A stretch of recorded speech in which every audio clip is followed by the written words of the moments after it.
Skull & Bones bestaat 172 jaar, leverden al 3 presidenten en de leden zwijgen als het graf over de ultrageheime rituelen van de club. Vaststaat dat Skull & Bones grote invloed heeft op de Amerikaanse politiek. Zeker nu 2 leden strijden om de machtigste positie van het land. Correspondent Van Huis ging op onderzoek naar de verborgen macht van Skull & Bones.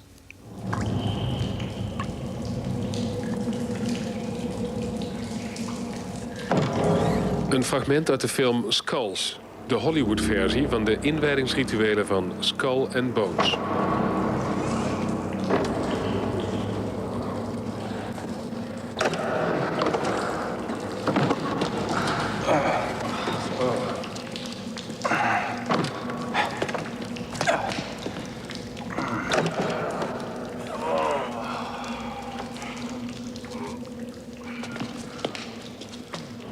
Get up and shut up. Yale is een van de oudste universiteiten van Amerika.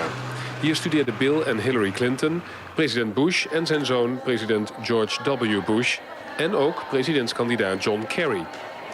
We're standing in the freshman commons of Yale University, traditionally the freshman dining hall, built in 1901 as part of Yale's bicentennial celebration. The building houses a number of portraits of Yale worthies, of prominent alumni, including this portrait of former President George Herbert Walker Bush, father of the current president, who was Yale class of 1948. Ieder jaar selecteert Skull & Bones 15 van de meest getalenteerde studenten. Alleen zij krijgen toegang tot The Tomb, de graftombe, het clubhuis van Skull & Bones.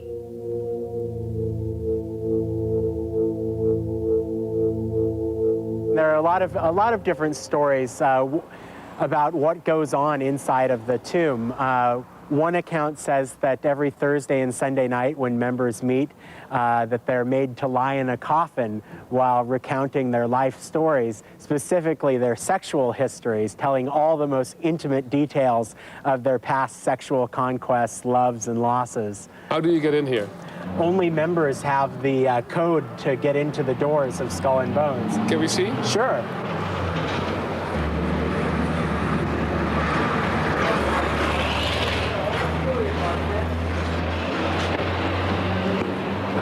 It appears that at one time there used to be a dial-style lock on the door, as if it were a bank vault. Nowadays, Skull & Bones is modernized a little bit, and they use a key punch pad, and only the members have the code.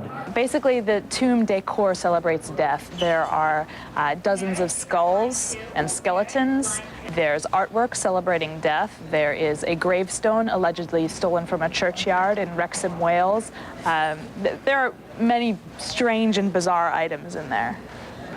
Een van de weinige boeken over Skull & Bones is geschreven door Alexandra Robbins. Zelf geen lid van Skull, wel oud-studente aan Yale. Skull & Bones is the most elite alumni network in this country. They can call up each other at any time and ask for help. They can get money, they can get power, they can get connections. An example of this is George W. Bush. President Bush used Skull & Bones. He turned to this secret society throughout his professional life. Again, for money, for power, for connections. George Walker Bush wordt lid van Skull & Bones in 1968 en treedt daarmee in de voetsporen van zijn vader, zijn oom en zijn opa. Zijn rivaal, democratisch presidentskandidaat John Kerry, wordt 2 jaar eerder lid. Zowel Kerry als Bush weigeren in te gaan op de geheime studentenvereniging. You both were members of Skull & Bones, a secret society at Yale. What does that tell us? Not much, because it's a secret. Is there a secret handshake? Is there a secret code? I wish there were something secret I could manifest. 322, a secret number? There are all kinds of secrets, Tim. You were both in Skull & Bones, the secret society. It's so secret we can't talk about it. What does that mean for America? The conspiracy theorists are going to go wild. I'm sure they are. I don't know. I haven't seen the web. Number 322? two members of Skull and Bones look like they're going to be facing off against each other for the presidency. Skull and Bones is extremely powerful. It wields enormous influence in this country, and it always has. It has influenced foreign policy. It has influenced industry in the country. It's staggering. And I think the most bizarre thing about two members of this club facing off against each other for the presidency is that this isn't a big club. There are maybe 800 living members of this little secret society at any one time, and yet two of them can be fighting for the most powerful position this country has.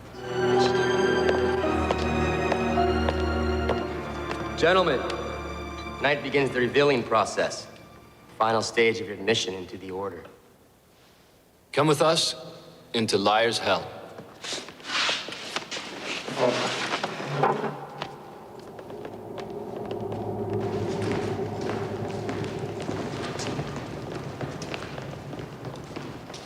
Gentlemen, to come in.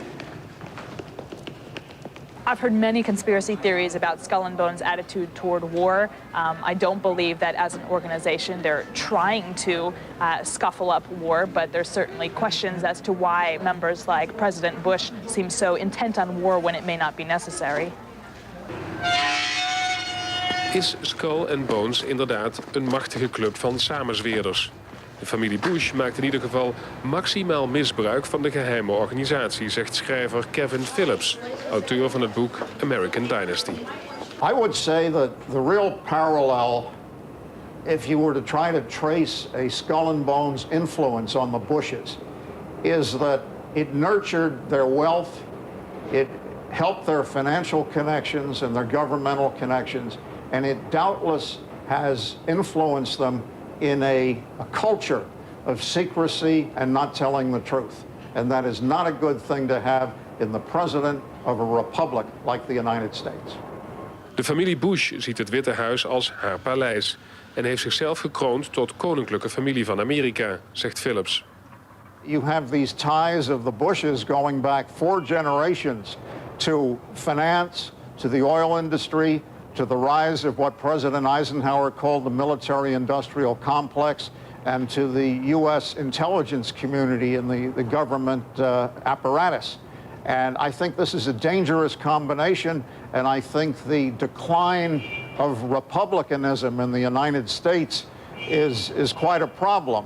Somewhat like in Holland in the 18th century, the decline of the old Dutch Republic and the rise of the Orangists. My greatest treasure is this. It's a members-only Skull and Bones photo album. Graham Butcher wist met veel moeite beslag te leggen op een jaarboek en een adressenboek van Skull and Bones. Normaal gesproken alleen in het bezit van de leden.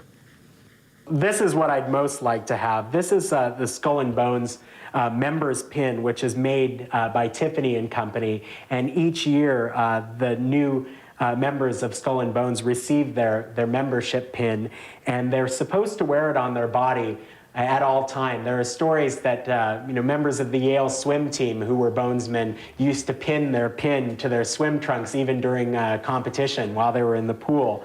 Nowadays, they're not. You don't see them visibly on the members. So President Bush and John Kerry are wearing this pin? If they're not wearing them, they certainly have them. I don't think elected officials of this country, particularly the president, should be allowed to hold an allegiance to a secret society. Secrecy overshadows democracy, and when the government isn't transparent, you can't hold elected officials accountable for their actions. And if they're not going to talk about their secret society membership, they're automatically prioritizing the secret society above the interests of the country. I think that's dangerous. Rest de vraag, op wie moeten de leden van Skull and Bones in november gaan stemmen, nu 2 van hen strijden om de macht? Yeah, well, I've asked members of Skull and Bones. Skull and Bones as an institution doesn't have a particular political leaning. It doesn't swing one way or the other. So I've asked members, well, what happens if it's a Bush-Kerry ballot? Who do you vote for? And all of the members who I asked said the same thing. They said, oh, it doesn't matter. It's a win-win situation. Tja, of je nou door de Skull of door de Bones gebeten wordt.